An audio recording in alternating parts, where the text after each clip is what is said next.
बिस्मिल्लाहिर्रहमानिर्रहीम। अस्सलाम वालेकुम स्टूडेंट, हम soft skills and personal development के अंदर problem solving and decision making skills जो है वो हम डिस्कस कर रहे थे। ठीक है, और इसके जो फर्स्ट पार्ट है हमारी इस लेक्चर का, उसके अंदर हमने प्रॉब्लम सॉल्विंग को देखा कि वो क्या चीज़ है और उसके स्टेप्स को हमने डिस्कस किया। फिर उसके अंदर हमने प्रॉब्लम को किस तरीके से डिफाइन किया जाता है और उसके को कैसे आइडेंटिफाई किया जा सकता है प्रॉब्लम को, उसको हमने थोड़ा सा समझने की कोशिश की।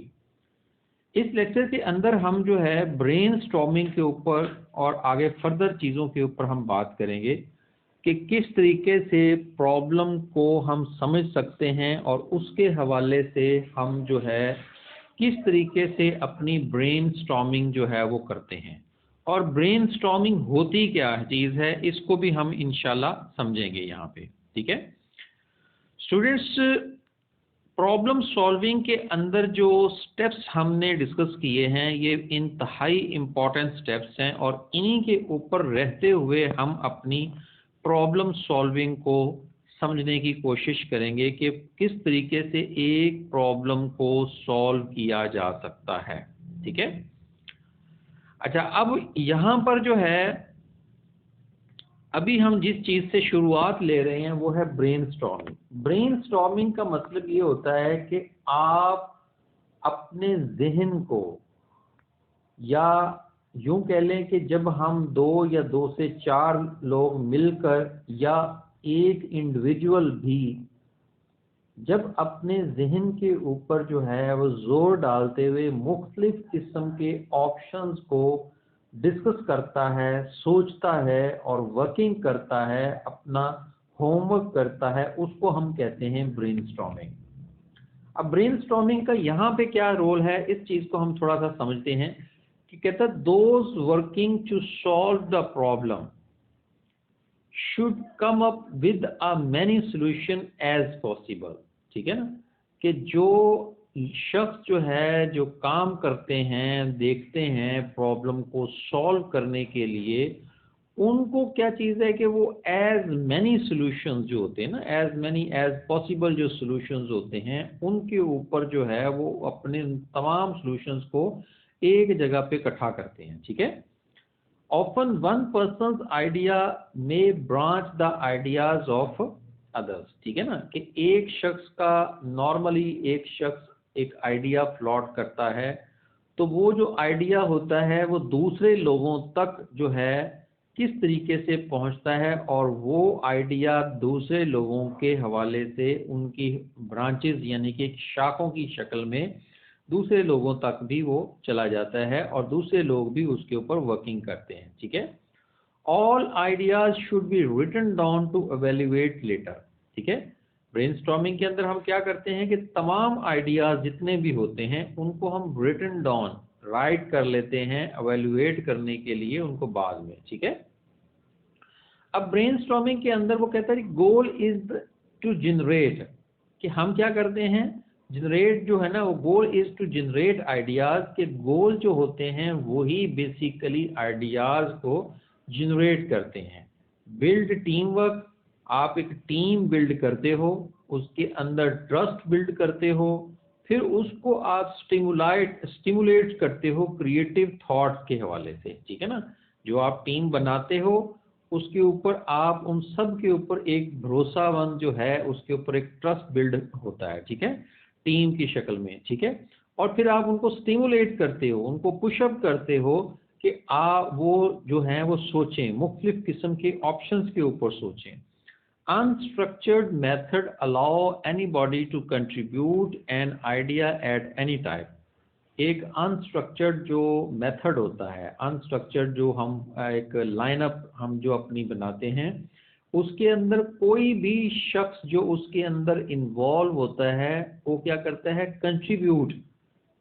ठीक है, वो शामिल करता है कोई भी अपना आइडिया किसी भी वक्त। ठीक है, और जो स्ट्रक्चर्ड मेथड होता है जिसके अंदर कंट्रोलिंग जो कह ले के एनवायरनमेंट के अंदर जब आप रहते हुए कोई काम करते हैं तो उसके अंदर input by giving everybody an equal chance to contribute, ठीक है ना, कि उसमें जो है कोई भी जो है वो दे सकता है, ठीक है, लेकिन उनके अंदर एक इक्वल चांस सबको दिया जाता है, ठीक है, कि ये नहीं है कि कोई भी उठ के जो है वो किसी भी टाइम पे वो चीज़ देने बैठ जाए, बल्कि सबको बारी बारी उनकी एक जो टाइम लिमिट कह लें या उनको एक अपनी बारी पे ही वो अपने तमाम जो आइडियाज़ या तमाम जो उनकी वर्किंग होती है उसको वो प्रेजेंट करते हैं, ठीक है। अब ब्रेनस्टॉर्मिंग के हवाले से इसको किस तरीके से कंडक्ट किया जा सकता है उसके हवाले से कुछ हिंट्स जो वो क्या है, वो कहता है जी कि आइडियाज़ रिकॉर्डेड, हम अपने आइडियाज़ को रिकॉर्ड कर सकते हैं, ठीक है। अब ये रिकॉर्डिंग जो है ये किसी भी शक्ल में हो सकती है, ये रिटन भी हो सकती है, ये ऑडियो भी हो सकती है, ये वीडियोस भी हो सकती है, ठीक है। उसके बाद कहता है क्वांटिटी ऑफ आइडियाज़, हम अपने आइडियाज़ को जो है जितने भी हमारे पास ऑप्शंस होते हैं उनको हम उनकी क्वांटिटी हम जो है वो नोट डाउन कर लेते हैं। नो डिस्कशन और जजमेंट, ठीक है ना, उनको हम नॉर्मली उसके ऊपर कोई किसी किस्म की डिस्कशन नहीं करते या उसके ऊपर फौरन से कोई जजमेंट नहीं अपनी देने बैठ जाते। नो वन अपोजिस आउटराइट, किसी को इजाज़त नहीं होती कि वो किसी को अपोज करे, ठीक है ना, किसी की मुखालफत करे, उसको इनकरेज किया जाता है कि वो हर बंदे को कि वो उसके अंदर पार्टिसिपेट करे। टीम लीडर समराइजेस, जो टीम लीडर होता है वो समराइज करता है, उसकी एक समरी तैयार करता है और वो तमाम जो जितनी भी समरीज होती हैं उनको जो है वो फिर वो दूसरों से डिस्कस करता है। Everyone supports even if not first choice, कि हर एक जो होता है वो सपोर्ट करता है यहाँ तक कि वो उसकी चाहे फर्स्ट चॉइस ना भी हो, ठीक है। अब इसकी ब्रेनस्टॉर्मिंग की कॉजेज क्या होती हैं, क्यों हम ब्रेनस्टॉर्मिंग करते हैं, कहता है identify as many potential causes as possible, ठीक है, कि हम जो है मोर इसकी जो एक रीज़न होती है कि जो पोटेंशियल कॉजेज होती हैं किसी भी प्रॉब्लम के हवाले से उनको आइडेंटिफाई करना इसका मकसद होता है। यूज़ द हिंट प्रोवाइडेड, जो हमने हिंट जो है यहाँ पे डिस्कस किए हैं उनको जो है इस्तेमाल करना चाहिए और उनको है यहाँ पर जो है अपने उसके वर्किंग के अंदर लेके आना चाहिए, ठीक है। हाउ डिड इट वर्क, ये किस तरीके से वर्क करेगी, कहता है where you able to follow the hints, were you able to follow the hint, कि आपके साथ अभी जो हिंट जो डिस्कस किए जा रहे हैं क्या आपने उनको फॉलो किया, अगर तो फॉलो किया है तो ये आपकी जो एक जो प्रॉब्लम सॉल्विंग के अंदर ये आपको बहुत ज़्यादा हेल्पफुल होगा। Did everybody get to contribute, ठीक है, कि क्या उसके अंदर हर एक शख्स ने कंट्रीब्यूट भी किया। डिड एवरीबॉडी डोमिनेट, ठीक है, सॉरी डिड एनीबॉडी डोमिनेट, क्या उसके अंदर कोई ऐसा शख्स भी था जो डोमिनेट कर रहा था, सबको लीड करने की कोशिश कर रहा था, अपनी प्रेजेंस सब ज़्यादा शो करवा रहा था। What did you do to get everybody to contribute, और आपने क्या किया दूसरे तमाम लोगों को कंट्रीब्यूट करवाने के लिए। Did you have to revert to a structured approach, कि क्या आप अपनी जो अनस्ट्रक्चर्ड जो अप्रोच है उससे आप रिवर्ट हुए स्ट्रक्चर्ड रिपोर्ट की तरफ, ठीक है। तो ये तमाम बातें हैं जो मुख्तलिफ किस्म की जो है वो ब्रेनस्टॉर्मिंग के हवाले से यूज़ में आती हैं, कि अगर आपने उसको ब्रेनस्टॉर्मिंग को जज करना हो तो यहाँ से आप देख सकते हो कि आपने उसको किस तरीके से किया। अच्छा, अब उसके बाद आ जाता है सिलेक्टिंग द बेस्ट सॉल्यूशन, कि हम अब जो एक ऑप्शंस हमारे पास आते हैं उसको हम किस तरीके से सिलेक्ट करते हैं। अब ब्रेनस्टॉर्मिंग के अंदर वो कहता है in this step use the brainstorm list of possible solutions, जो हमारे पास हमने ब्रेनस्टॉर्मिंग के अंदर जो मुख्तलिफ किस्म के ऑप्शंस के ऊपर हमने जो डिस्कशन की होती है उसके बारे में हम देखते हैं कि वहाँ पर जो एक हमारी लिस्ट थी उसमें से सबसे अच्छा सॉल्यूशन कौन सा है, ठीक है। फिर उसके बाद discuss each of the possible solutions and why they may और मे नॉट वर्क, और फिर हम उन चीज़ों को देखते हैं कि जितने भी सॉल्यूशंस होती हैं उनके ऊपर हम डिस्कशन करते हैं और हम ये देखते हैं कि इनमें से जो जितने भी हैं वो अगर को काम कर रहा है तो वो क्यों कर रहा है, और क्यों अगर को काम नहीं कर रहा सॉल्यूशन तो वो क्यों नहीं आपके इस्तेमाल में आ सकता। ठीक है, select the most feasible solution. फिर हम क्या करते हैं, जितने भी सॉल्यूशंस हमारे सामने आते हैं, जितने भी अल्टरनेटिव्स हमारे सामने आते हैं किसी एक प्रॉब्लम से का, हम उन सॉल्यूशंस को हम देखते हैं, एनालाइज करते हैं और उसके बाद जो सबसे फिजिबल सॉल्यूशन होता है, सबसे जो एप्रोप्रिएट सॉल्यूशन होता है उसको हम सिलेक्ट करते हैं। ठीक है, एवेल्युएटिंग सॉल्यूशंस। हम अपने सॉल्यूशंस की एवेल्युएशन कैसे करते हैं? अब ये एक बहुत इंपॉर्टेंट चीज़ है, ये जो हमें समझनी चाहिए। कहता है ask these questions after making the T chart. अब टी चार्ट क्या होता है कि आप इस तरीके से टी फॉर्म के अंदर एक चार्ट बनाएंगे जिधर एक साइड पर आप एडवांटेजेस, ठीक है, और दूसरी साइड पर आप जो है डिसएडवांटेजेस जो हैं वो आप राइट डाउन करोगे। ठीक है, अब what are the advantages of each solution, आप ये देखोगे और उनको यहाँ पे लिखते जाएंगे जितने भी होंगे। ठीक है, are there any disadvantages of the solution, फिर आप जो डिसएडवांटेजेस होंगे उनको आप लिखते जाएंगे इसी तरीके से यहाँ पर। ठीक है, उसके बाद आप ये देखेंगे कि डू डिसएडवांटेजेस कंपनसेट एडवांटेजेस। अगर कोई आप जो है डिसएडवांटेज आपके सामने जो आए हैं, क्या वो आपके एडवांटेजेस को कंपनसेट कर रहे हैं या नहीं कर रहे?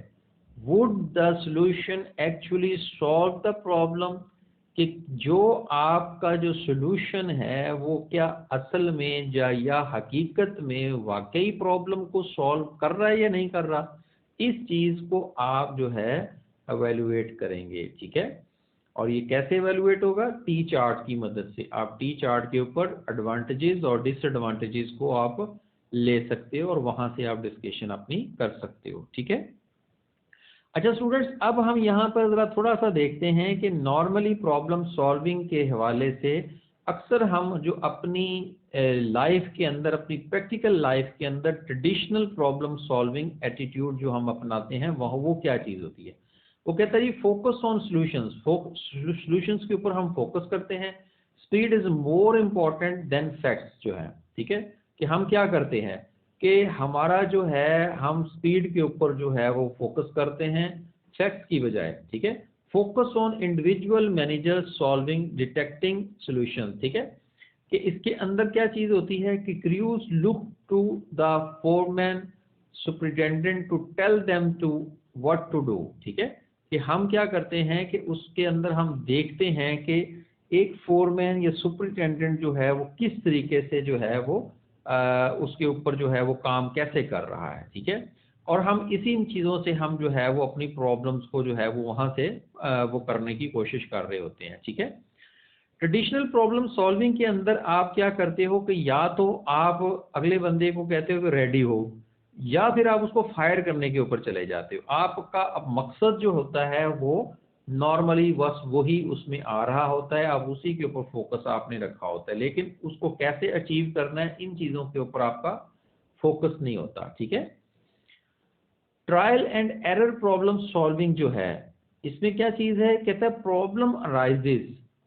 ठीक है, एक प्रॉब्लम आपके सामने आ जाती है, jump to a solution before the cause of the problem is identified. हम क्या करते हैं कि हम डायरेक्ट उसके सॉल्यूशन के ऊपर जाने की कोशिश करते हैं और उसकी जो कॉज होती है उसको हम छोड़ देते हैं, इग्नोर कर देते हैं। No time is spent assessing the solution to see if it fix the problem, कि हम इस चीज़ के ऊपर अपना टाइम ही नहीं लगाते कि हम इस चीज़ को असेस कर सकें कि क्या ये प्रॉब्लम हमारी फिक्स हो सकती है, यानी कि इसको किसी जगह पर रोका जा सकता है। This solution might actually cause another problem. ये जो सॉल्यूशन होता है इससे क्या होता है हमारा, हम जो है नॉर्मली एक और प्रॉब्लम को जन्म देते हैं। ठीक है, अच्छा लीन प्रॉब्लम सॉल्विंग मॉडल, ये भी एक क्या चीज़ है, एक आपका ट्रेडिशनल वे ऑफ मेथड है। ठीक है, जिसके अंदर आप क्या करते हो, प्रॉब्लम को आप अंडरस्टैंड करते हो, इम्प्लीमेंट सॉल्यूशन एंड रिव्यू। ठीक है, जिसके अंदर जो है प्रॉब्लम सॉल्विंग जो कल्चर है वो आपका डेवलप होता है, ठीक है। अब इसके अंदर अंडरस्टैंड द प्रॉब्लम के अंदर आप क्या करते हैं, know what question to ask, आप ये देखते हैं कि कोशिश करते हो कि क्या आपने पूछना है, ठीक है। Understand what is the value, और उसकी क्या वैल्यू है, ठीक है। फिर उसके बाद आप इनसे वो पूछते हैं, इसके हवाले से आप एम्प्लॉयज की डेवलपमेंट के ऊपर फोकस करते हो और उनकी वॉक के ऊपर फोकस करते हो, ठीक है। और आप इम्प्लीमेंट कैसे करते हो, वर्चुअल कंस्ट्रक्शंस या लीन प्रोजेक्ट डिलीवरी आपकी कैसे हुई, ठीक है ना, उन चीज़ों के ऊपर आप जो है वो फोकस आपका होता है, ठीक है। ऑफिस प्रोसीजर्स जो है वो नॉर्मली इसके अंदर फॉलो किए जाते हैं, ठीक है। और कंटिन्यूस इम्प्रूवमेंट हम जो है इसके अंदर रखते हैं, ठीक है।